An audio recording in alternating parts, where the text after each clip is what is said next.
Pour ceux qui ne savent pas ce que c'est que la prostitution, c'est le fait de livrer son corps au plaisir sexuel d'autrui en échange d'argent et de biens matériels.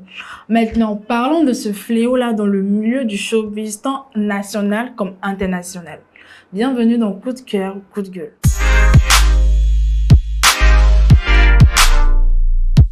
On sait tous que le milieu du show business est un milieu vicieux et que dans ce milieu-là, malheureusement pour nous les femmes, nous sommes la plupart du temps pris pour le maillon faible, nous sommes la plupart du temps pris pour, on va dire, des objets. Voilà, tu es belle, tu as besoin d'un producteur, ou tu es belle, tu as besoin d'un rôle, viens, écarte. Et puis, vous savez ce qui se passe après. De nos jours, si je peux l'appeler ainsi, ce fléau-là est présent. Et il est devenu quelque chose de carrément normal.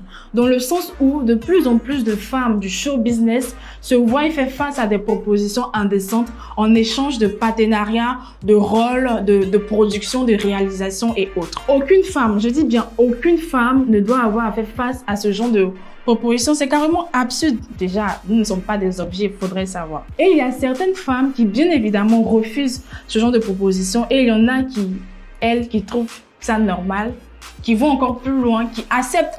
Elles n'acceptent pas, elles ne font pas que accepter, elles vont jusqu'à prôner ça. Ça, c'est un autre level, quoi. Avant d'aller plus loin, faisons un tour aux États-Unis avec la chanson WAP de Cardi B en feat avec Megan Thee Stallion.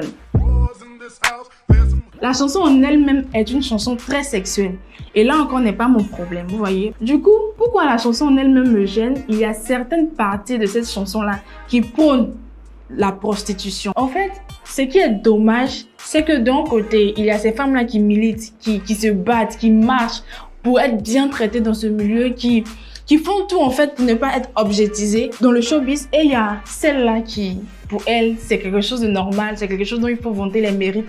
En temps non. Après, on me dira que chacune est libre de faire ce qu'elle veut de son corps, mais n'oubliez pas que derrière, il y a des gens qui écoutent, il y a des jeunes filles qui prennent exemple surtout, et il y a celles-là même qui veulent être chanteuses, qui prennent ces personnes comme idoles et qui derrière, qui enregistrent tout ce qu'elles disent. Du coup, elles vont trouver normal le fait de vendre ses charmes en échange de certains trucs, de l'argent, si elles veulent chanter pour tel, je sais pas. En fait, c'est dommage en fait d'arriver jusqu'à là. Comme j'ai dit, je suis pas contre le fait de parler de sexualité dans la musique et tout, parce que le sexe en soi, c'est quelque chose de normal, c'est le moyen de reproduction, en fait, c'est la vie. Du coup, il n'y a pas de mal à parler de sexe et tout, non. Mais le problème vient lorsqu'on utilise ça et qu'on dit qu'il est normal, en fait, d'utiliser ça comme moyen d'échange. C'est là que non, moi je suis pas du tout d'accord. Il n'y a pas à faire ça. Du coup, c'était mon coup de gueule d'aujourd'hui. Voilà, vous savez ce qu'il vous reste à faire en commentaire. Dites-moi si vous êtes d'accord avec moi ou pas en commentaire. Likez, partagez, abonnez-vous, activez la cloche de notification de sorte à recevoir toutes nos vidéos. Et puis rendez-vous au prochain numéro. Portez-vous bien.